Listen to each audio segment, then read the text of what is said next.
Hello everyone, मैं अंकिता अवस्थी स्वागत करती हूँ आपका हमारे यूट्यूब चैनल बीइंग आईएएस पे। तो आज के इस वीडियो में हम पढ़ेंगे क्लास 6 की एनसीईआरटी साइंस का चैप्टर नंबर 2 जो कि है कंपोनेंट ऑफ फूड, मतलब कि भोजन के घटक।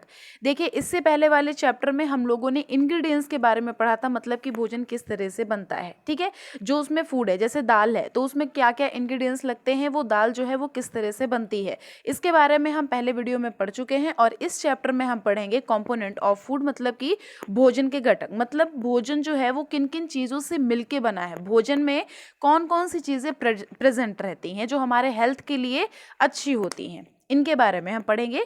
तो चलिए हम स्टार्ट करते हैं। अगर आपको पीडीएफ फाइल इसकी चाहिए होगी तो जो टेलीग्राम की लिंक हमारे डिस्क्रिप्शन बॉक्स में आपको मिल जाएगी, आप वहाँ से टेलीग्राम की लिंक को ज्वाइन कर सकते हैं, वहाँ पे आपको इसकी पीडीएफ फाइल मिल जाएगी। ठीक है, तो चलिए हम स्टार्ट करते हैं देरी ना करते हुए, क्योंकि अच्छा खासा ये जो हमारा चैप्टर है ये अच्छा खासा लंबा है, तो वीडियो ज़्यादा लंबा नहीं करना है, हमें जल्दी जल्दी से चीज़ों को समझना है। ठीक है, तो इसमें जो पहला ये पैराग्राफ लिखा हुआ है, इसमें मेनली चीज़ें बताई गई हैं कि हम लोग जो खाते हैं उसमें क्या क्या चीज़ें रहती हैं। जैसे कि इसमें लिखा हुआ है कि a meal could consist of chapati, dal and brinjals, मतलब कि एक प्रकार का जो भोजन है इसमें चपाती रहती है, दाल होता है, बैंगन का भरता होता है, दूसरे में जैसे चावल है, सांभर है, भिंडी है, ये भी हो सकती है। ठीक है, मतलब हम लोग ये देखते हैं कि किस किस तरह का आहार हम लोग लेते हैं दिन में। ठीक है, तो ये जो पैराग्राफ है इसमें क्लियर है, इसको कुछ भी पढ़ने की ज़रूरत नहीं है, इतना कुछ इंपॉर्टेंट नहीं लिखा हुआ है इसमें। हमें मेनली एग्जाम के पर्पज़ से पढ़ना है, जो चीज़ इंपॉर्टेंट है इसमें बेसिक चीज़ें हमें अपनी कंफर्म करनी है कि हाँ मुझे आता है या नहीं। ठीक है, तो उसको स्ट्रॉन्ग बनाना है, क्योंकि अगर बेसिक चीज़ें हमारी क्लियर हैं तो हम लोग एग्जाम में बैठेंगे तो कन्फ्यूज़न क्रिएट नहीं होगी। ओके, तो एक्टिविटी नंबर फर्स्ट पढ़ते हैं फटाफट से। इसमें क्या लिखा हुआ है, इसमें लिखा हुआ है कि our meals usually have at least one item made of some kind of grains, other item could be a dal or a dish of meat. मतलब कि जो हमारा लिखा हुआ है कि ज़्यादातर हमारा जो आहार होता है इसमें जो हमारा अन्न होता है, जो मतलब खाना होता है, इससे बना कम से कम एक व्यंजन जरूर होता है, मतलब हमारे दिन में खाना जरूर ही बनता है। ठीक है, दूसरे खाद्य पदार्थों में जैसे दाल है, मीट है, मांस है, इनका कोई जो व्यंजन है और जो सब्जी है ये भी हो सकता है। ठीक है, अब यहाँ पे लिखा हुआ है कि इट में ऑल्सो इंक्लूड आइटम लाइक, जैसे कि कर्ड हो गया हमारा, यहाँ पर लिखा हुआ है कर्ड हो गया, बटर मिल्क हो गया, पिकल्स हो गया, तो मतलब कि इसमें दही भी हो सकता है, मट्ठा भी हो सकता है, अचार भी हो सकता है, और भी बहुत सारी चीज़ें इसमें शामिल हो सकती हैं। ठीक है, अब इसमें एग्जाम्पल्स भी लिखे हुए हैं, यहाँ पे एक टेबल बनी होएगी, वहाँ पर एग्जाम्पल्स लिखे हुए हैं, तो यहाँ पर कुछ उसी तरह से चीज़ें बताई गई हैं। ओके, तो ये इतना कुछ ज़्यादा इंपॉर्टेंट नहीं है, इसमें इस तरह से चीज़ें बताई गई हैं कि कभी कभी हम जो भोजन होता है उसको जो हम मतलब प्रॉपर तरीके से व्यंजन को नहीं ले पाते हैं। ठीक है, जैसे कभी हम लोग ट्रेवल कर रहे हों या फिर कभी हम लोग बाहर गए हों, तो कभी कभी हम लोग नहीं ले पाते हैं, रास्ते में चीज़ें नहीं उपलब्ध होती हैं। ठीक है, तो बस इसी हिसाब से हम लोग को बोला जाता है कि हम लोग उसके बाद अच्छे से चीज़ें खाएं, जिससे कि जो हमारा लॉस हुआ है वो अच्छे से गेन कर पाएं। ओके, तो इसमें भोजन की आवश्यकता किस हिसाब से होती है वो बताया गया है।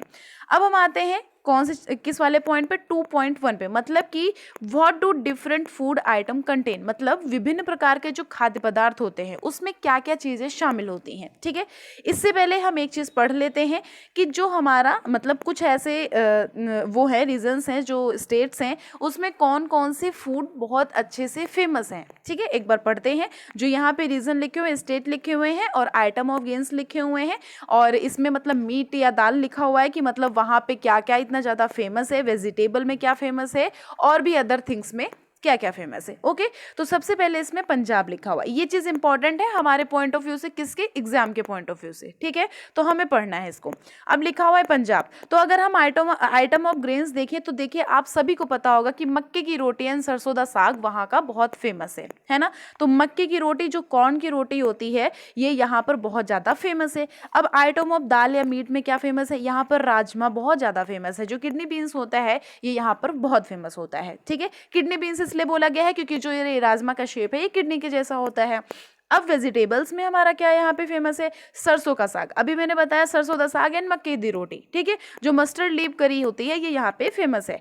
अदर थिंग में हम अपना कर्ड और घी कर सकते हैं। अगर आप सरसों का साग देखेंगे तो उसमें भी घी पड़ा होता है, और जो मक्के दी रोटी होती है उसमें भी घी पड़ा होता है। ठीक है, तो यहाँ पे दही और घी इसमें जो अदर थिंग्स हैं उसमें फेमस है। ओके। अब हम आते हैं आंध्र प्रदेश में क्या चीज़ें फेमस है। अब देखिए आइटम ऑफ ग्रेन्स में देखिए तो इसमें यहाँ पर राइस बहुत ज़्यादा फेमस है। ओके। और अगर हम यहाँ पर देखें दाल और मीट में तो यहाँ पर जो चारू मतलब कि जो तुअर दाल होती है, रसम जो होती है, ये बहुत फेमस, मतलब अरहर दाल, अरहर दाल समझ गए, अरहर की दाल और रसम मतलब इसको चारू बोलते हैं, ये बहुत ज़्यादा फेमस है। अगर हम सब्जियों में देखें तो सब्जियों में जो हम डोंडाकराई होती है मतलब कि जो हमारा कुंदरू होता है, ये बहुत ज़्यादा फेमस होता है। और अगर हम अदर थिंग्स में देखें तो यहाँ पर बटर मिल्क है, घी है, पिकल है, जो हमारा ये बहुत मतलब आकाई का जो अचार होता है, ये यहाँ पे बहुत ज़्यादा फेमस है। तो हमें ये दो चीज़ें याद रखनी कि पंजाब में हमारा आइटम ऑफ ग्रेन्स क्या है, आइटम ऑफ दाल और मीट क्या है, वेजिटेबल्स में क्या है, और हमारे अदर थिंग्स में क्या क्या चीज़ें फेमस है, पंजाब और आंध्र प्रदेश दोनों में ही। ठीक है। जो यहाँ पे लिखा हुआ है, यहाँ पे कुछ इतना ज़्यादा खास नहीं लिखा हुआ है। यहाँ पर ये लिखा हुआ है कि हमारा जो हम अपना मील लेते हैं, जो हम अपना यूजुअली जो हम खाना खाते हैं, जो हम डिश खाते हैं, इसमें ये जो डिश होती है, ये एक या एक से अधिक प्रकार की बहुत सारी कच्ची सामग्रियां मिलाई जाती हैं। ठीक है। जैसे यहाँ पर लिखा हुआ है कि बहुत सारे इंग्रेडिएंट्स मिलाए जाते हैं। ठीक है। इसमें क्या होता है, जो हमें कुछ पादप से मिलते हैं मतलब प्लांट से मिलते हैं, कुछ हमारे एनिमल से मिलते हैं। यहाँ पर कुछ इस तरह से चीज़ें बताई गई हैं। तो आप मतलब इसमें कुछ खास इतना लिखा नहीं है। हाँ, यहाँ पे एक चीज़ है बहुत ज़्यादा इंपॉर्टेंट, जो चीज़ें इंपॉर्टेंट है मैं वो बताऊँगी क्योंकि बहुत लंबा है हमारा। हाँ, कुछ भी छोड़ूंगी नहीं, सारी चीज़ें इंपॉर्टेंट इसमें यहाँ पे सब कुछ अच्छे से बताऊंगी और जो हमारे एग्जाम के पॉइंट ऑफ व्यू से इंपॉर्टेंट है। ठीक है। तो यहाँ पे लिखा हुआ है कि these component are called nutrients. जो अभी मैंने बताया कि हमें कुछ चीज़ें ऐसी होती हैं मतलब कच्ची सामग्री भी होती है, कुछ चीज़ें ऐसी होती है कि जंतुओं से मिलती है, कुछ चीज़ें होती हैं जो हमारे एनिमल से और प्लांट से मिलती है। ठीक है। और जो ये कच्ची सामग्री है, इसमें क्या क्या इंग्रेडिएंट्स होते हैं, जो ये सामग्री है ये हमारे हेल्थ के लिए बहुत अच्छी होती है। इसमें तो ये जो हमारी अच्छी है, जो इसमें हमारे सामग्री मिली होती है, कच्ची सामग्री जो हमारे मिली होती है, ये हमारे हेल्थ के लिए बहुत ही ज़्यादा इंपॉर्टेंट होती है। बहुत ही ज़्यादा इसमें इंपॉर्टेंट इंग्रेडिएंट्स मिले होते हैं, कंपोनेंट्स मिले होते हैं। तो जो ये कंपोनेंट्स होते हैं, तो इन्हीं कंपोनेंट्स को हम बोलते हैं न्यूट्रिएंट्स। ठीक है। जो ये न्यूट्रिएंट्स होते हैं, ये हमारी सेहत को हेल्थी बनाते हैं। समझ में आ गया। ठीक है।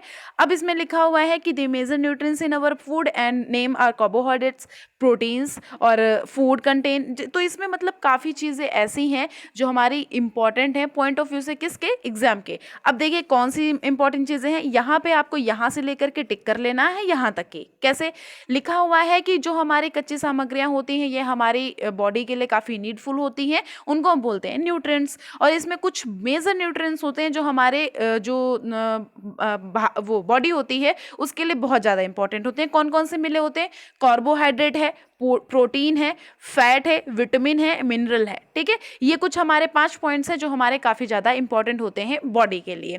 ठीक है। Food contain dietary fibre and जो मतलब ये एडिशन जो होता है इनका, इसमें food contains dietary fibres and water which are also needed by our body. मतलब इसमें लिखा हुआ है कि जो हमारा इसके अलावा अगर हम चीज़ों को देखें तो इसके अलावा हमारा जो भोजन होता है, जो फूड होता है, इसमें जल भी शामिल होता है जो हमारे जो बॉडी होता है उसके लिए बहुत ही ज़्यादा इंपॉर्टेंट होता है। ये मुझे बताने की ज़रूरत नहीं, आप सभी को पता होगा। ठीक है। तो यहाँ पर ये चीज़ बताई गई है। अब अगर हम बात करें इस पैराग्राफ की कि इस पैराग्राफ में क्या लिखा हुआ है, तो हमारे इस पैराग्राफ में लिखा हुआ है कि do all foods contain all this nutrients with some simple method we can test whether cooked food और मतलब लिखा हुआ है कि जो अभी मैंने बताया कार्बोहाइड्रेट है, प्रोटीन है, वसा है, तो इसमें बताया गया है कि हमारे किस तरह से कच्ची सामग्री या पके हुए भोजन है उसमें कौन सा अधिक पोषक तत्व उपस्थित है, किस तरह से हमें पता होगा। जैसे कार्बोहाइड्रेट है, प्रोटीन है, कौन सी चीज़ ऐसी है जिसमें हमें पता चल जाएगा कि हाँ इसमें प्रोटीन है या इसमें फैट है या इसमें कार्बोहाइड्रेट है, तो हमें इसी तरह से टेस्ट करना होगा। ठीक है। तो इसमें यहाँ पर लिखा हुआ है कि आगे हम टेस्ट करेंगे, तो हम टेस्ट करके पता कर सकते हैं कि इस फूड में प्रोटीन है या कार्बोहाइड्रेट है या फैट है, कितना फैट है या नहीं है। ठीक है। तो हम नेक्स्ट पैराग्राफ पे बढ़ते हैं। नेक्स्ट पैराग्राफ हमारा लिखा हुआ है कि for carrying out these test you will need solution of iodine, copper sulphate and caustic soda. मतलब कि लिखा हुआ है यहाँ पर अगर हम टेस्ट करेंगे, मतलब अगर हम परीक्षण करेंगे तो इसको करने के लिए हमें आयोडीन की ज़रूरत है, कॉपर सल्फेट की ज़रूरत है और कॉस्टिक सोडा की ज़रूरत है। जो इनका सोल्यूशन होगा इसकी हमारी ज़रूरत है। ठीक है। अब इसमें क्या है, इसमें लिखा हुआ है कि you will also need a few test tube and a dropper. आपको इसमें टेस्ट ट्यूब की ज़रूरत है और ड्रॉपर्स की ज़रूरत है, जिससे कि हम टेस्ट ट्यूब में अपना ये जो परीक्षण है, जो हमारा ये मटेरियल है, ये हम सारा सब कुछ डाल सकें और हम यहाँ पर टेस्ट कर सकें। ठीक है। अब हम इसमें क्या हुआ, इसमें क्या लेते हैं, इसमें लेते हैं try these test on cooked food item as well as raw material. मतलब कि हम उन जैसे जो भोजन है जो कच्ची सामग्री है, ये जो हमारा टेस्ट है हम उन पे ही करेंगे जिसपे हम जानना चाहते हैं कि इसमें प्रोटीन है, कार्बोहाइड्रेट है या वसा है या नहीं है। ठीक है, तो ये जो परीक्षण है इसको पके हुए जो भोजन है, जो कच्ची सामग्री है, इन पर करते हैं। ठीक है, अब यहाँ पर देखते हैं क्या लिखा हुआ है कि table 2.2 shows you a way to record the observations from this test. इसको हमें देखने की कोई जरूरत नहीं क्योंकि हम अभी बच्चे नहीं है। हम लोग अगर बच्चे भी देख रहे हैं तो कोई भी जरूरत नहीं, मैं अच्छे से समझा रही हूँ, अच्छे से समझिएगा, कोई जरूरत नहीं ऐसा कुछ इमेज देखने की। इसमें नॉर्मली ये लोग टेस्ट ही कर रहे हैं। नेक्स्ट लिखा हुआ है इसमें कि हाँ जी, सम फूड आइटम, यहाँ से some food item are given in the table. ठीक है, you can conduct the test either with these or any other available food item. Do these test carefully and do not try to eat and taste chemical. अब ये तो सबको पता होगा, जो हमारे लाइब्रेरी में मतलब जो लैब में जो हमारे केमिकल्स होते हैं, जो भी हमारी लैब में हो या कहीं भी हो, हमें केमिकल्स मुंह में टेस्ट नहीं करने चाहिए, बिल्कुल भी चखना नहीं चाहिए। ये आपके लिए पहले से ही अलर्ट जारी कर दिया गया है।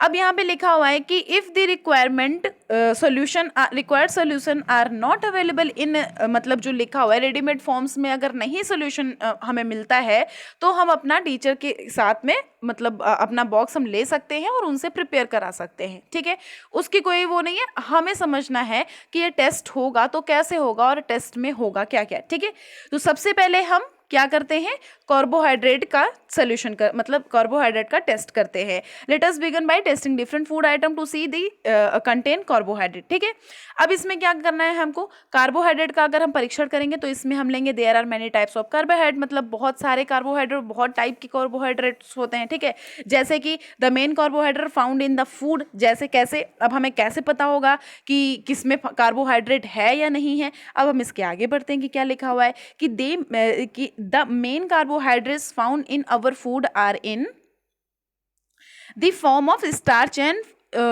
शुगर। अब देखिए ये हमारे एग्जाम के पॉइंट ऑफ व्यू से बहुत इंपॉर्टेंट हो गया। स्टार्च एंड शुगर, जो कार्बोहाइड्रेट है वो हमारे किस फॉर्म में होता है, स्टार्च एंड शुगर के फॉर्म में, हमें पता होना चाहिए। तो यदि किसी खाद्य पदार्थ को मंड, जैसे जो हमारा इसमें ये लिखा हुआ है कि we can easily test if a food item contain starch, starch मतलब मंड होता है। ठीक है, तो इसको हम आसानी से परीक्षण कर सकते हैं। अब हम कार्बोहाइड्रेट का परीक्षण करेंगे कैसे, तो यहाँ पर हम ऊपर देख लेते हैं एक बार कि क्या लिखा हुआ है। यहाँ पर लिखा हुआ है कि अ dilute solution of iodine can be prepared by adding a few drop of tincture. क्या लिखा हुआ है, टिंचर आयोडीन। टिंचर आयोडीन जो होता है वो हमें अगर मिलाएंगे, एक टेस्ट ट्यूब लेंगे, जैसे कि ये हमारी टेस्ट ट्यूब है। ठीक है, ये टेस्ट ट्यूब है। अब हम ये हाफ में टिंचर आयोडीन मिला लेते हैं विद वाटर। ओके, अब हम विद वाटर के साथ हमने टिंचर आयोडीन यहाँ पर मिला ली। फिर नेक्स्ट में लिखा हुआ है कि copper sulphate solution can be prepared by dissolving 2 gram of copper sulphate in 100 million of water. मतलब कि लिखा हुआ है 100 मिलीलीटर ऑफ वाटर, तो मतलब लिखा हुआ है कि इसमें अब हम कॉपर सल्फेट के 2 ग्राम मिलाएंगे और हम 100 मिलीलीटर इसमें पानी मिलाएंगे। अब ये तो पता ही होगा कि मैंने आयोडीन, पहले जो टिंचर आयोडीन लिया था वो पानी के साथ में लिया था। अब नेक्स्ट में हमारा क्या बोला जा रहा है कि इसमें हम क्या लेंगे, 10 gram of caustic soda dissolve the 100 ml of water, make the required solution is caustic soda. इसमें हम क्या क्या लेंगे, अब आप समझ लीजिए। देखिए आप, ये हमारा ले लिया हमने, क्या ले लिया, आयोडीन, जो हमने टिंचर आयोडीन जो हमने पानी के साथ मिलाया था, तो ये हमारा पानी के साथ हो गया आयोडीन। अब हम इसमें क्या डालेंगे, 2 बूंद क्या डालेंगे, यहां पर लिखा हुआ है, एक मिनट मैं आपको दिखा देती हूं, यहाँ पर लिखा हुआ है कॉपर सल्फेट। ठीक है, तो ये जो हमारी टेस्ट ट्यूब है इसमें हमारा ये आयोडीन मिला हुआ है। अब हम इसमें 2 बूंद ले लेंगे कॉपर सल्फेट। ठीक है, CuSO4 ले लेंगे, हमारा केमिकल फॉर्म होता है इसका CuSO4। और अगर हम दूसरा फॉर्म देखें तो दूसरे में क्या लिखा हुआ है, कॉस्टिक सोडा, तो हम क्या ले लेंगे, हम 10 बूंद कॉस्टिक सोडा ले लेंगे। ठीक है, हम इसमें मिला देंगे। अब हम इसको मिलाने के बाद हमारा क्या इसमें आएगा, अब देखिए इसमें क्या लिखा हुआ है कि take a small quantity of a food.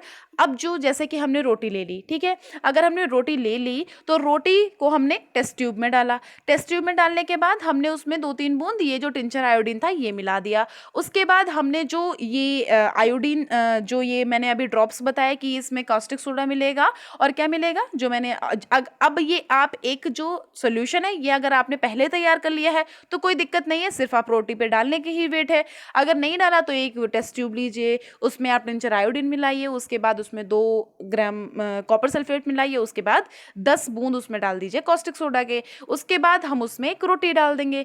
अब अगर हमने रोटी डाली और अगर उसका कलर हमारा हो गया है ब्लू, तो आप समझ जाइएगा कि हाँ उसमें कार्बोहाइड्रेट जो है वो प्रेजेंट है। समझ में आया? अब जो यहाँ पर लिखा हुआ है कि आप ब्लू ब्लैक कलर अगर हमारा इंडिकेट करता है तो आप समझ जाइएगा कि हाँ उसमें कार्बोहाइड्रेट जो है वो प्रेजेंट है। समझ में आया? कार्बोहाइड्रेट इन द सेंस जो हमारा स्टार्च है वो प्रेजेंट है। जब मैंने बताया जी जो कार्बोहाइड्रेट होता है वो स्टार्च एंड शुगर से मिलके बना होता है, तो अगर उसमें ब्लैक एंड ब्लू कलर हो जाएगा तो उसमें स्टार जो है वो प्रेजेंट है। ओके, अब नेक्स्ट हम ऑब्जर्वेशन करते हैं प्रोटीन का। टेस्ट जो है हम प्रोटीन का करते हैं।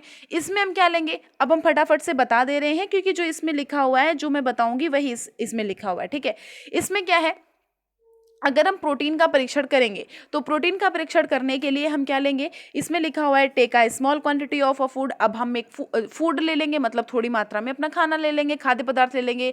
जो हमारे खाद्य पदार्थ होगा, जो हमारी सामग्री होगी, जो फूड होगा, उसका अगर परीक्षण करना है, चाहे वो ठोस हो या फिर अगर लिक्विड या चूर्ण बनाना चाहते हैं तो आप मिक्सी से उसको भी बना सकते हैं। ठीक है, अब जो हमारा खाना है, मतलब जो खाद्य पदार्थ है, उसकी थोड़ी मात्रा को हम पीस कर मसाला अगर बना सकते हैं तो आप परख नली में उसको डाल लीजिए, मतलब टेस्ट ट्यूब में उसको डाल लीजिए। फिर उसमें 10 बूंद, मतलब और जैसे कि अगर हमने फूड उसमें डाला तो 10 बूंद आप उसमें जल भी डालिए, मतलब पानी भी डालिए। ठीक है, अब ड्रॉपर है जो, उसकी सहायता से हम उसमें 2 बूंद कॉपर सल्फेट डालेंगे। क्या डालेंगे? कॉपर सल्फेट, CuSO4, अभी मैंने ऊपर बताया CuSO4 डालेंगे। अब हम CuSO4 तो उसमें डालेंगे ही, बट उसमें हम 10 बूंद क्या डालेंगे, उसमें हम डालेंगे कॉस्टिक सोडा। क्या डालेंगे? Caustic soda. और ये कितना पड़ेगा? ये 2 बूंद पड़ेगा। और ये कितना पड़ेगा? ये 10 बूंद पड़ेगा।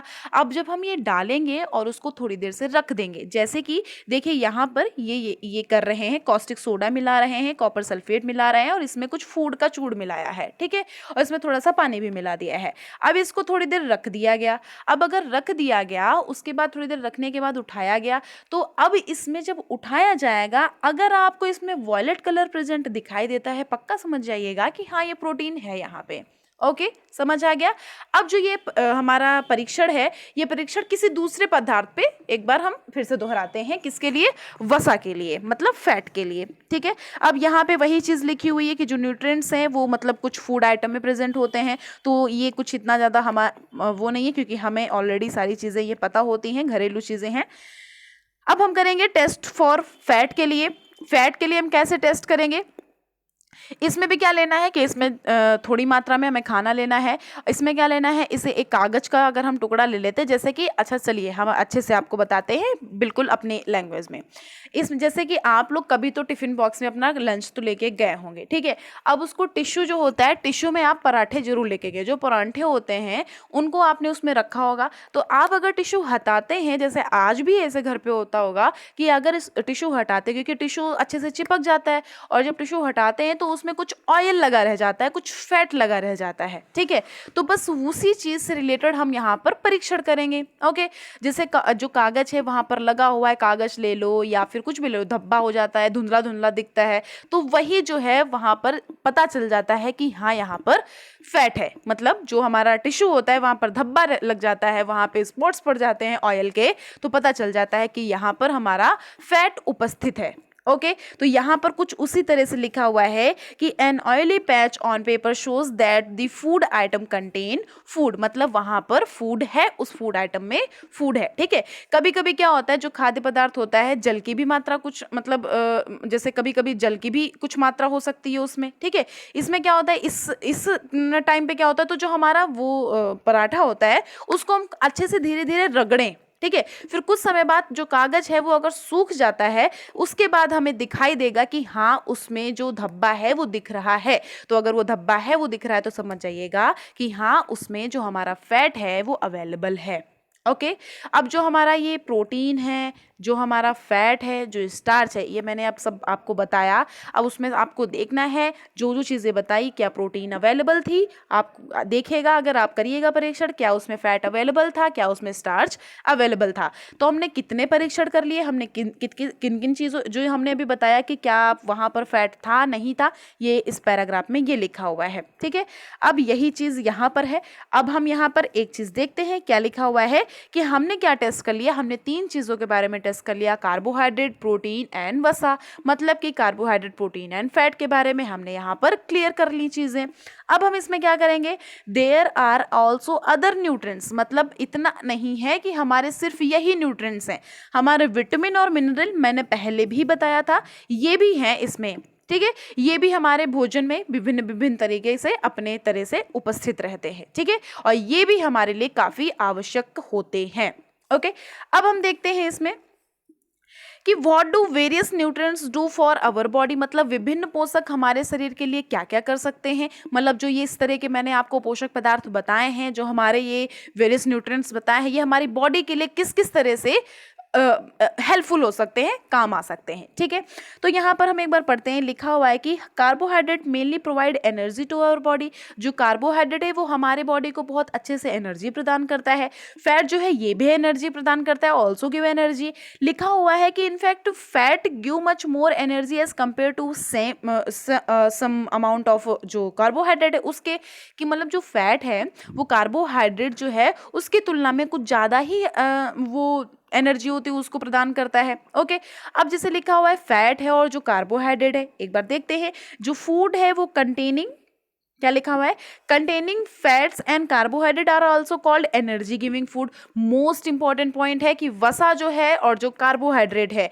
ये भोजन को ऊर्जा देने वाले भोजन भी कहते हैं। ये जो दोनों हमारे पदार्थ होते हैं इनको दोनों को हम ऊर्जा देने वाला भोजन भी कहते हैं। मोस्ट इंपॉर्टेंट पॉइंट है, आप इसको लिख लीजिए, ये हमारे एग्जाम के पॉइंट ऑफ व्यू से अच्छे से पूछा जा सकता है। ठीक है, अब हम यहाँ पे देखते हैं कि हमारे किस किस तरह से स्रोत हैं, कि मतलब जो कार्बोहाइड्रेट है वो हमें कार्बोहाइड्रेट कहाँ कहाँ किन किन चीज़ों से मिलता है। एक मिनट रुकिएगा जरा, मैं इसको बड़ा कर लेती हूँ।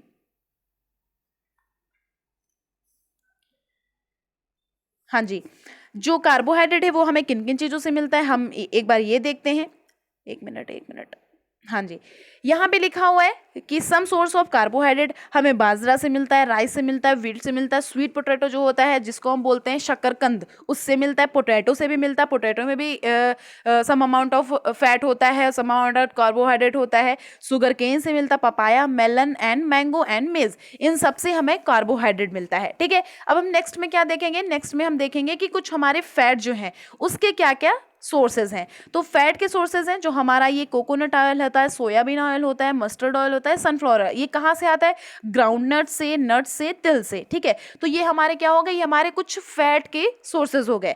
अब हमारा हो गया, अब कौन सा बताएंगे, जो हमारा प्लांट के स्रोत हैं। जो सबसे पहले इसमें हम देख लेते हैं कुछ एनिमल के स्रोत। एनिमल के क्या क्या स्रोत हैं, मतलब सोर्स क्या है, एक है घी, एक मिल्क है, एक क्रीम है, एक बटर है, क्या, मीट, फिश और एग, इन सब से ये चीज़ें आती हैं। ठीक है, तो ये हमारे हो गए जंतु स्रोत, मतलब एनिमल के जो हमारे सोर्सेज होते हैं। अब हमारा क्या बचा, हमारा बचा प्लांट। हमारा प्लांट क्या है, प्लांट से क्या, प्लांट जो होता है वो उसके क्या क्या सोर्सेज हैं, ग्राम है, पीज है, बीन्स है, और जो दाल है, मतलब तुअर दाल का मतलब होता है, दाल का मतलब होता है जो हमारी अरहर की दाल होती है येलो कलर की, वो मूंग है। ये हमारे कौन से हो गए, हमारे प्लांट सोर्स हो गए। अब एनिमल सोर्स मैंने आपको बताया ही है कि फिश है, मीट है, एग है, पनीर है, ये सब एनिमल सोर्सेज हैं हमारे। ठीक है, प्रोटीन के ये एनिमल सोर्सेज हैं, कार्बोहाइड्रेट के भी मैंने बताया। तो कुछ इस तरह के हमारे ये पॉइंट्स हैं जो हमारे ज़्यादातर इन सब चीज़ों से रिलेटेड हैं और इम्पॉर्टेंट है आपके लिए, सब ध्यान रखना है। ये अब आते हैं प्रोटीन पे। हमने उस किसके बारे में पढ़ लिया, हमने पढ़ लिया है उसके बारे में, कार्बोहाइड्रेट के बारे में। अब प्रोटीन के बारे में पढ़ते हैं। प्रोटीन जो है वो हमारी बॉडी के लिए बहुत ही ज़्यादा इंपॉर्टेंट होती है। किसके लिए, जो प्रोटीन है ये कहा जाता है इसको बॉडी बिल्डिंग फूड्स। इसको बॉडी बिल्डिंग फूड इसलिए कहा जाता है क्योंकि ये हमारे शरीर को बहुत ज़्यादा एनर्जी प्रदान करती है और हेल्दी रखती है। ठीक है, प्रोटीन सबसे ज़्यादा किससे मिलती है, दाल से मिलती है, एग से मिलता है, फिश से मिलता है, मक्खन से मिलता है, दूध से मिलता है। वेज में अगर हम देखें तो वेजिटेबल में जो हमारा लेमन होता है उससे बहुत ज़्यादा मिलता है। टोमेटो हो गया, और जो आंवला होता है उससे भी मिलता है। तो बहुत सारे ऐसे इंग्रेडिएंट्स हैं जिनसे हमें विटामिन मिलता है। ठीक है, अब हम देखेंगे कि कौन कौन सा विटामिन किस किस चीज़ों से ज़्यादा मिलता है। ओके, विटामिन के कई तरह होते हैं, विटामिन ए है, बी है, सी है, डी है, ई है, के है, और विटामिन बी कॉम्प्लेक्स है। ओके, तो यहाँ पर हम देखेंगे कि जो इंपॉर्टेंट है क्या है, बॉडी बिल्डिंग। बॉडी बिल्डिंग क्या बोलते हैं, प्रोटीन को बॉडी बिल्डिंग इसलिए बोलते हैं, जैसे आप लोग देखते होंगे जो लोग जिम वगैरह करते हैं तो उनको वो लोग प्रोटीन लेते हैं, प्रोटीन का सेवन करते हैं। ठीक है, तो इसलिए इसको हम शरीर वर्धक भोजन भी बोलते हैं, मतलब कि बॉडी बिल्डिंग फूड भी बोलते हैं। ठीक है, इसमें लिखा हुआ है यहाँ पर कि विटामिन जो है ये हेल्प करता है protecting our body against disease. ये हमारा डिजीज से प्रोटेक्ट करता है। जो विटामिन होते हैं, विटामिन जो होते हैं ये हेल्प करते हैं कीपिंग अवर eyes, bones, teeth, gums healthy. मतलब लिखा हुआ है कि जो आँख होती है हमारी, जो अस्थियाँ होती हैं, जो हमारे टीथ्स होते हैं, जो मसूड़े होते हैं, इनको भी स्वस्थ रखने में काफ़ी हेल्प करता है जो हमारा विटामिन होता है। समझ में आ गया। अब जैसा मैंने बताया कि विटामिन कई तरह के होते हैं, काइंड ऑफ विटामिन होते हैं। कौन कौन से, विटामिन ए है, विटामिन बी है, विटामिन सी है, डी है, ई है, के है, और विटामिन बी कॉम्प्लेक्स है। अब हमारा जो शरीर है इसको सभी प्रकार के विटामिन की जरूरत पड़ती है। अब जो हमारे विटामिन हैं थोड़े, जैसे मतलब अब कोई जरूरी नहीं कि ज़्यादा मात्रा में, थोड़ी थोड़ी मात्रा में सभी प्रकार के विटामिन की जरूरत पड़ती है। अब हम फटाफट से देखते हैं, यहाँ पर कुछ हमारे एग्जाम्पल्स लिखे हुए हैं और बताया गया है कि कौन सी विटामिन जो है वो किससे ज़्यादा मिलती है। जैसे देखिए, विटामिन जो ए है, पपाया, कैरेट, मैंगो। अगर विटामिन ए की कमी से आपको कुछ दिक्कत हो रही है तो आप पपाया खाइए, कैरेट खाइए और मैंगो खाइए, इससे आपको दिक्कत खत्म हो जाएगी। मिल्क है और फिश ऑयल है, इससे भी आपकी दिक्कत खत्म हो जाएगी। ठीक है, अभी मैं आपको आगे डिजीजेस भी बताऊंगी। नेक्स्ट है विटामिन बी। विटामिन बी के क्या क्या सोर्सेज है, हमारा राइस है, वीट है, लिवर है। लिवर मतलब जो हमारे एनिमल के लिवर होते हैं, ये विटामिन बी का हमारा सोर्स हो गया। विटामिन सी का हमने अभी बताया, ऑरेंज है, टोमेटो है, गुआवा है, ग्रीन चिली है, लेमन है, आंवला है। तो ये चीज़ें हैं हमारी विटामिन बी से रिलेटेड, विटामिन सी से रिलेटेड इसके सोर्सेज हैं। अगर आपको दिक्कत होती है तो इन सब चीज़ों का सेवन करिए। विटामिन डी में क्या है, फिश है, लिवर है, एग है, इन सब का हमें सेवन करना चाहिए। मिल्क है, मक्खन है, इन सब चीज़ों का सेवन करना चाहिए। तो विटामिन डी से रिलेटेड जो भी हमारे प्रॉब्लम होती है वो सब नहीं होएंगी। ओके, अब हम आगे इसमें क्या पढ़ते हैं, अब हम इसमें पढ़ते हैं कि जो विटामिन ए है, देखिए यहाँ पर लिखा हुआ है कि जो विटामिन ए है, vitamin A keep our skin and eyes healthy. Vitamin A जो है ये हमारी जो त्वचा है, जो स्किन है, और जो हमारी आईज है मतलब आँख है, इसको स्वस्थ रखता है। विटामिन सी क्या करता है, ये हेल्प करता है बॉडी को फाइट करने में, किससे, अगेंस्ट मैनी डिजीजेज। बहुत सारी रोगियों से, मतलब बहुत सारे ऐसी प्रॉब्लम्स होती हैं, मतलब कि जो हमारी बीमारियाँ होती हैं उनसे हमारे विटामिन सी हेल्प करता है। विटामिन डी क्या करता है, vitamin D help our body to use calcium for bone and teeth. मतलब जो हमारी बोन होती है उनको स्ट्रॉन्ग करता है, ये लड़ने से काम आता है। जो हमारी कैल्शियम होती है इसका उपयोग करता है। अगर हमारा कैल्शियम है तो उसमें जरूर से विटामिन डी होना चाहिए, तभी हमारा जो दांत है और जो हमारी ये अस्थियां मतलब बोन्स है ये सारी अच्छे से, हड्डियां वगैरह मजबूत रहेंगी। नेक्स्ट क्या है कि जो फूड है, food that are rich in different vitamin are shown figure number 2.6 and 2.9। अब ये सारी चीज़ें मैंने देख ली हैं। जो हमारे यहाँ पर 2.6 है, जैसे ये ए है, बी है, सी है, कि मतलब सोर्सेस क्या क्या हैं इसके, तो ये यहाँ पर बताया गया है। ओके, अब हम बढ़ते हैं अपने नेक्स्ट पॉइंट पे। नेक्स्ट पॉइंट हमारा ये लिखा हुआ है कि कुछ यहाँ पर दिए गए हैं आयोडीन के सोर्सेज की, मतलब कुछ आयोडीन के सोर्सेज की, आयोडीन की कमी से अगर दिक्कत होती है तो क्या क्या सोर्सेज हैं, जैसे जिंजर है, फिश ऑयल है, ये सारी चीज़ें हमारे आयोडीन के सोर्सेज हो गए। अदरक है, पालक है, ये सारी चीज़ें। अब हमारे सम सोर्सेज ऑफ किसके हैं, फॉस्फोरस के। फॉस्फोरस में क्या है, बनाना हमारा यूज़ होता है किसमें, फॉस्फोरस की कमी से। और मिल्क है, गेहूँ है, चावल है, मिर्ची है, हरी मिर्ची। तो अगर फॉस्फोरस की वजह से कुछ ऐसे, तो इसके सोर्स हमारे फॉस्फोरस से रिलेटेड हो गए। अब कुछ हमारा ये आयरन है, अगर आयरन की कमी हो जाती है तो ये लीवर दिया हुआ है, यहाँ पे एप्पल दिया हुआ है, हमारी पालक दी गई है, हमारी नाशपाती दी गई है, तो हमारे ये आयरन के कुछ सोर्सेज दिए गए हैं। और हमारा कैल्शियम की अगर कमी हो जाती है तो एग और मिल्क हमारा ये इसकी भरपाई कर देता है, अगर हम लोग में कैल्शियम की कमी हो जाती है। ठीक है, अब हम यहाँ पे पढ़ते हैं, कुछ लिखा हुआ है, एक बार हम इसको पढ़ते हैं। यहाँ पे लिखा हुआ है कि our body also prepare vitamin D in the presence of sunlight. Nowadays insufficient in sunlight causing vitamin D deficiency many people। लिखा हुआ है कि हमारा शरीर जो है, हमारा शरीर भी सूर्य का जो प्रकाश होता है उसकी उपस्थिति से विटामिन डी बनाता है। और जो प्रेजेंट के दिन चल रहे हैं ये कोई भी सूर्य के प्रकाश में नहीं रह पाता, जिससे लोगों को इसकी कमी हो जाती है। जैसे कि अभी गर्मी चल रही है, इस टाइम पे बहुत मुश्किल होता है कि लोग गर्मी धूप में रहें जा करके, तो नहीं रह पाते। इस चक्कर में कभी कभी हो जाता है कि विटामिन डी की कमी हो जाती है। ठीक है, अब हमारा यहाँ पे क्या लिखा हुआ है, यहाँ पे हमारा लिखा हुआ है कि जो हमारा बॉडी है, जो यहाँ पे एक बार देखते हैं, हाँ जी, लिखा हुआ है हमारा जैसे जो बॉडी है, हम जो हमारे खनिज लवण होते हैं, जो मिनरल्स होते हैं, इनकी आवश्यकता जो होती है काफ़ी अल्प मात्रा, मतलब काफ़ी कम मात्रा में होती है इनकी आवश्यकता, कुछ ऐसे ज़्यादा ज़रूरत नहीं होती है इनकी। जैसे कि मैंने अभी आपको पहले बता भी रखा है, कुछ फिगर में हमने बताया भी है कि ये आयरन है, जो मैंने मिनरल्स बताए हैं, जैसे आयरन की कमी है, फॉस्फोरस की कमी है, कैल्शियम की कमी है, तो इन सब में ये स्रोत दिए गए हैं, इनके सोर्सेज दिए गए हैं, तो इनकी ये भरपाई कर देगा। ओके, अब इसमें क्या लिखा हुआ है, इसमें एक पॉइंट लिखा हुआ है डाइटरी फाइबर्स। डाइटरी फाइबर्स क्या होते हैं? डाइटरी फाइबर्स मतलब डाइटी फाइबर्स मतलब जो हमारा, जैसे कि अब जो हमने खाना खाया, जैसे कि जो कार्बोहाइड्रेट, वसा, प्रोटीन, ये सब हमने खाया, अब देखो इसको पचाना भी तो है ना। अब अगर इसको पचाना है तो हमारा जो ये आहारी रेश होते हैं, जिसको बोला है हमने डाइटरी फाइबर्स, ये काफ़ी हेल्प करते हैं हमारे शरीर में खाना को पचाने में। ठीक है, जैसे जो ये हमारा शरीर है, ये इनको इनकी भी ज़रूरत पड़ती है, जो डाइटरी फाइबर्स होते हैं, पानी की भी ज़रूरत पड़ती है। जो डाइटरी फाइबर्स होते हैं इनको कभी कभी रूक्षांश के रूप में भी जाना जाता है। ठीक है, जैसे अब हम कभी कभी होता है कि हमारा पेट खराब हो जाता है, डाइजेस्ट नहीं हो पाती हैं चीज़ें, तो उनके लिए हमारा जो ये आहारी रेशे हैं, जो डाइटरी फाइबर्स हैं, ये काफ़ी हेल्प करता है। जैसे कि अगर हम कुछ खा रहे हैं तो उसको हमें बाहर मलमूत्र के द्वारा निकालना भी तो है, तो अगर मलमूत्र के द्वारा बाहर निकालना है तो उसको निकालने में ये हमारी हेल्प करता है आहारी रेशे, मतलब कि डाइटरी फाइबर्स। ठीक है, समझ में आ गया। तो यहाँ पे कुछ ऐसा कठिन नहीं लिखा हुआ है, मतलब टफ नहीं लिखा हुआ है, अच्छे से आप समझ सकते हैं चीज़ों को। ठीक है, जैसे लिखा हुआ है कि whole grain and pulses, potatoes, fresh foods, ये सब हम खाते हैं अगर, तो ये सब हम निकालते भी तो है। तो जैसे लिखा हुआ है कि जो ये रजिज लिखा हुआ है, जो ये हमारा क्या करता है, ये प्रोवाइड करता है, मतलब ये न्यूट्रिएंट्स जो है ये हमारी बॉडी को प्रोवाइड नहीं करता है। ये क्या करता है, जो हमारी चीज़ें बचती हैं इनको हम बाहर निकालते हैं, मतलब बाहर निकालने में ये काफ़ी सहायता करता है। ठीक है, तो आप ध्यान रखेंगे, ये इंपॉर्टेंट है डाइटरी फाइबर। ठीक है, जो ये लिखा हुआ है रजिज, ये भी आपके लिए इंपॉर्टेंट है। ओके, अब हम आते हैं नेक्स्ट पे। नेक्स्ट में क्या लिखा हुआ है,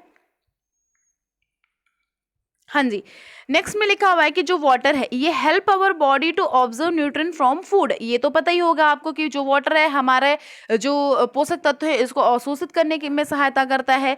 ये also help to throwing out some waste, जो हमारे वेस्ट बॉडी के अंदर होता है उसको बाहर निकालने में काफ़ी हेल्प करता है। जैसे कि हमारा मलमूत्र हो गया, स्वेटिंग हो गई, मतलब पसीना हो गया, ये सब बाहर निकालने में काम करता है। ज़्यादातर जो हमारा ये वाटर होता है, शरीर में जितने जल की आवश्यकता होती है हमें उन सारी चीज़ों से प्राप्त हो जाती हैं, जिन्हें हम लिक्विड के रूप में, जैसे कि दूध है, जल है, चाय है, ये इसके लिए करते हैं। इसके अलावा जो भी भोजन हम पकाते हैं उनमें भी पानी का प्रयोग किया जाता है। तो इसी तरह से पानी जो है वो हमारे लिए काफ़ी इंपॉर्टेंट है। ठीक है, तो ये हम कुछ एक्टिविटी नंबर 3 में देखते हैं।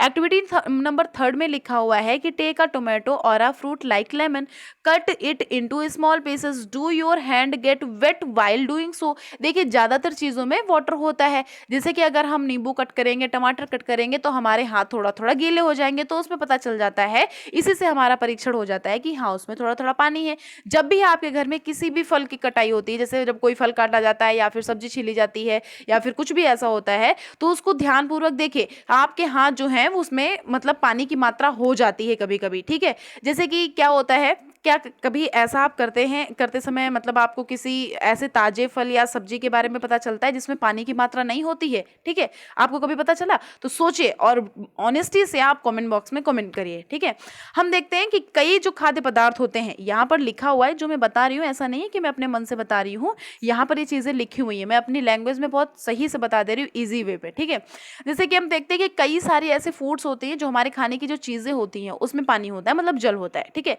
कुछ ऐसे लिमिट्स होती है जब हमारे शरीर में आवश्यकता जो होती है जल की, ये पूर्ति इसी जल से हो जाती है जो हमारे फूड के अंदर, खाद्य पदार्थ के अंदर होता है। ठीक है, कभी कभी ऐसा होता है कि हमारे अंदर जल की जो कमी होती है वो इन्हीं सब चीज़ों से पूरी हो जाती है। इसके अलावा कई सारे ऐसे फूड होते हैं, जो फूड थिंग्स होती हैं, इनको पकाते समय हम उसमें जल डालते हैं। ओके। तो इस तरह से हमारी जल की ये चीजें हो गई कि हमारे जल जो है वो किस तरह से काम आता है। ओके, अब हम आते हैं किस पे, बैलेंस डाइट पे। बैलेंस डाइट क्या होता है, सिंपल सी बात है, कुछ भी टफ नहीं है। बैलेंस डाइट एक मतलब सही बात है। अगर हम बैलेंस डाइट की बात करेंगे, सबके दिमाग में एक चीज़ आ जाएगी कि हम लोग अगर सही से आहार लेते हैं, अपना एक एक चीज़ अच्छे अच्छे मात्रा में लेते हैं, ज़्यादा मात्रा में नहीं लेते, पर्याप्त मात्रा में लेते हैं, एक हम लिमिट अमाउंट में चीज़ों को खाते हैं, हम उसको बैलेंस डाइट कहते हैं। इतना कुछ भी टफ नहीं है। जैसे लिखा हुआ है कि the food we normally eat in a day in is our diet for growth and maintenance for our good health, मतलब हम इसलिए खाते हैं जिससे कि हमारी हेल्थ जो है वो गुड बन जाए, अच्छी बन जाए। Our diet should have all the nutrients that our food जो बॉडी है वो नीड करती है इन राइट क्वांटिटीज, मतलब कि not too much of one and not too little of the other, मतलब कि ना हम ज़्यादा खाएं और ना ही हम कम खाएं। तो हम जो प्रॉपर एक लिमिट में हम लेते हैं अपनी जो आहार होता है, मतलब हम अपने जो डाइट बोल सकते हैं, तो हम उसको बोलते हैं मेनली बैलेंस डाइट। ठीक है, समझ में आ गया। इसी तरह के हमारा जो खाना होता है उसमें मतलब लिमिट मात्रा में जो, जैसे अभी मैंने आपको बताया था, जैसे रवीज बोल गया, ठीक है, ये जो है सॉरी, और जो वाटर है, तो इस तरह के जो आहार होते हैं हम इन्हीं को बोलते हैं बैलेंस डाइट। समझ में आ गया। अब इसमें तो ऐसे हमें नहीं लगता कि आपको कंफ्यूजन होनी चाहिए। ठीक है, अब हम यहाँ पे नेक्स्ट पे पढ़ते हैं, क्या लिखा हुआ है। हाँ, जैसे कि लिखा हुआ है कि मतलब आप जो है एक मतलब एक चार्ट जो है, एक सप्ताह की जो हमारा टाइम होता है, 1 वीक का जो टाइम होता है, उसमें आप जो भी खाते हैं उसका एक चार्ट तैयार कर लीजिए। ठीक है, और उसके बाद आप खुद ही जान जाएंगे कि हाँ उसमें कौन कौन से पोषक तत्व उपस्थित होते हैं प्रतिदिन जो आप भोजन खाते हैं। ठीक है, जैसे दाल है, मूंगफली है, सोयाबीन है, मिस्सी रोटी है, थेपला है, अनाज है, दाल है, आटे का मिश्रण है, केला है, पालक है, सत्तू है, गुड़ है, ये सारी चीज़ें उसमें उपलब्ध होती हैं। कई तरह के पोषक पदार्थ उपलब्ध होते हैं उसमें। इसीलिए कोई व्यक्ति जो है वो अल्प व्यय में भी संतुलित आहार खा सकता है, मतलब कि उसमें लिखा हुआ है जैसा कि यहाँ पर कि इसीलिए हमारा जो जैसे कोई भी मैन है वो एक इनफ मात्रा में भी हमारा ये जो आहार है वो ले सकता है। ठीक है, तो लिखा हुआ है कि eating the right kind of food is not enough, it should also be cooked properly so that its nutrients are not lost. Are you aware that some nutrient get lost in the process of cooking and preparations? If the vegetable and fruits are washed after cutting and peeling them, it may result in the loss of some vitamins। अब जैसे इसमें लिखा हुआ है कि जैसे कि कभी कभी होता है कि हम जब कुछ भी कट करते हैं या फिर हम खाना पकाते हैं तो कट करने में काफ़ी विटामिन्स नष्ट हो जाते हैं। और ये चीज़ यहाँ पे क्वेश्चन मार्क इसीलिए लगा हुआ था जिससे कि पूछा गया है कि क्या आपको पता है कि उसमें पोषक पदार्थ नष्ट हो जाते हैं। ठीक है, छिलका आपने उतारा, जैसे कि अगर आपने कोई चीज़ करी उसकी स्किन आपने बाहर कर दी है तो उसका जो विटामिन है थोड़ा उसमें से चला गया, इसी हिसाब से उसको धोएंगे तो थोड़ा विटामिन चला जाएगा। इसी हिसाब से मतलब उसको कट करने में बनाने में ज़्यादातर विटामिन खत्म हो जाता है, हमारा जो उसमें मिनरल्स होते हैं वो अलग हो जाते हैं। बार बार धोने में जो भी हमारे विटामिन होते हैं, जो हमारे उसमें कुछ मिनरल्स होते हैं वो अलग हो जाते हैं। ठीक है, अब हम सभी को पता है, लिखा हुआ है कि we all knows that cooking improves the taste of food and make the easy to digest, मतलब लिखा हुआ है कि अब जब पकाएंगे तो उसका टेस्ट बढ़ेगा और जिससे कि हमारा जो ये फूड होगा वो आसानी से पच सकता है। अब ऐसा तो है नहीं कि हम कच्ची चीज़ें खा लें, कच्ची चीज़ें खाएंगे तो पकेगा तो बिल्कुल ही नहीं। ठीक है, इसी के साथ में जो हमारा पकाने से रिलेटेड जो हमारे पोषक तत्व होते हैं इनकी हानि भी हो सकती है, जैसा मैंने बताया कि ऐसा थोड़ी ना कि कच्चा आप खा लें। तो बस इस तरह से इसमें चीज़ें कुछ बताई गई हैं। ओके, अब इसमें लिखा हुआ है कि जैसे जो विटामिन सी है, विटामिन सी जो है ये आसानी से बहुत इजी तरीके से गर्मी से नष्ट हो सकता है। जैसे गर्मी है इस टाइम पे विटामिन सी काफ़ी नष्ट हो सकती है। क्या ये एक अच्छा तरीका नहीं होगा कि हम जो मेरा अपना डाइट है, मतलब जो आहार है, इसमें हम फ्रूट्स और कच्ची सब्जियों को सम्मिलित कर लें जिससे कि जो विटामिन सी है वो थोड़ा थोड़ा बना रहे हमारे अंदर। ठीक है, तब अब इसमें क्या लिखा हुआ है, बूझो, मतलब कि बूझो ने सोचा कि जब हर टाइम पे जब ये फैट जो है ये अगर हम खाना मतलब खाएं, जैसे कि बहुत लोग को होता है कि हाँ हमें पिज़्ज़ा खाना है, बर्गर खाना है, ये सब खाना है, फास्ट फूड चीज़ें खानी है, तो बट वो उन सब में चीज़ें जो फैट होती है वो होता ज़रूर है। ठीक है, अब उसने तली चीज़ें खा ली, समोसे खा लिए, पूरी मलाई वगैरह ये सब बहुत अच्छे से खा लिया। ठीक है, तो अब वो फैट हो जाता है उसमें। तो बस यही चीज़ें हमें आगे दिक्कत कर दी हैं। जैसे कि यहाँ पर एक मैन बना हुआ है तो ये फैट हो गया है, तो फैट के बारे में शो यहाँ पर हो रहा है। ओके, तो जैसे समोसा है, मलाई है, इन सब में हमारा फैट बहुत अच्छी मात्रा में पाया जाता है। ठीक है, तो अब उसने ये सब क्या खा लिया, तो आपको क्या लगता है ये सारी चीज़ें ठीक थी? नहीं ठीक थी ना, उसको नहीं इतना खाना चाहिए था। अब अगर खा लिया तो अगर हम उसने खा ही लिया, अगर वो मोटा हो ही गया तो हमने क्या उसको बोल दिया? ओबेसिटी। ओबेसिटी को हम बोलते हैं, क्या बोलते हैं? ओबेसिटी को हम बोलते हैं मोटापा। क्या बोलते हैं? मोटापन जो होता है उसको इंग्लिश में बोलते हैं ओबेसिटी। समझ में आ गया? अब हम नेक्स्ट पे आते हैं, डेफिशिएंसी डिजीजेस। डेफिशिएंसी के मतलब होता है कमी। डेफिशिएंसी का मतलब होता है कमी और डिजीजेस का मतलब होता है बीमारियां। ठीक है, समझ में आया? तो जो हमारा इसको हम दूसरी भी एक लैंग्वेज यूज कर सकते हैं, अभावजन्य। मतलब अभावजन्य, हमें अभाव होता है कुछ चीज़ों का जिससे रोग हो जाता है। ठीक है, अब हम यहाँ पे देखते हैं, लिखा हुआ है कि a person may be getting enough food to eat but sometime the food may not contain a particular nutrients. If this continuous over a long period of time the person may suffer from the deficiency. लिखा हुआ है deficiency जो है वो किस तरह से होती है। अब जब बहुत सारी चीज़ें हैं, आप काफ़ी लंबे समय तक खाना नहीं पा रहे हैं, तो उसके में डेफिशिएंसी हो जाती है। बस इसी तरह से हमारे अंदर रोग उत्पन्न हो जाते हैं, और जो हमारे पे हमारी चीज़ें आती हैं, जो ये पीरियड होता है, हम उस चीज़ को बोलते हैं डेफिशिएंसी डिजीजेस। समझ में आ गया? जैसे कि कोई व्यक्ति है, पर्याप्त मात्रा में भोजन नहीं ले पाया है, तो इस चक्कर में क्या कभी कभी हो जाता है, सूजन आ जाती चेहरे में, बालों का रंग बदलने लग जाता है, काफ़ी बीमारियां आने लगती हैं जब कार्बोहाइड्रेट नहीं मिलेगा, फैट नहीं मिलेगी। अब ऐसा नहीं है फैट नहीं, मतलब फैट की हमें बिल्कुल ज़रूरत ही नहीं पड़ती, बिल्कुल ऐसा कभी होता नहीं है। फैट थोड़ी थोड़ी हमें खानी चाहिए, ज़रूरत होती है फैट की।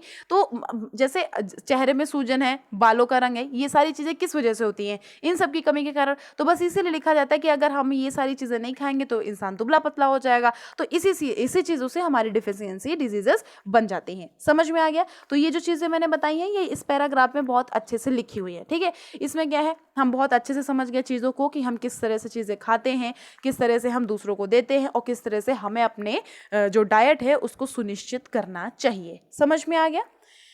अब हम यहाँ पे देखते हैं कुछ हमारी डिजीज़ लिखी हुई हैं, और जो हमारे उससे डेफिशिएंसीज़ हैं, विटामिन है, मिनरल्स हैं, मतलब वो अभाव किस हिसाब से होते हैं, लक्षण क्या क्या हैं, वो लिखे हुए हैं। फटाफट से पढ़ते हैं।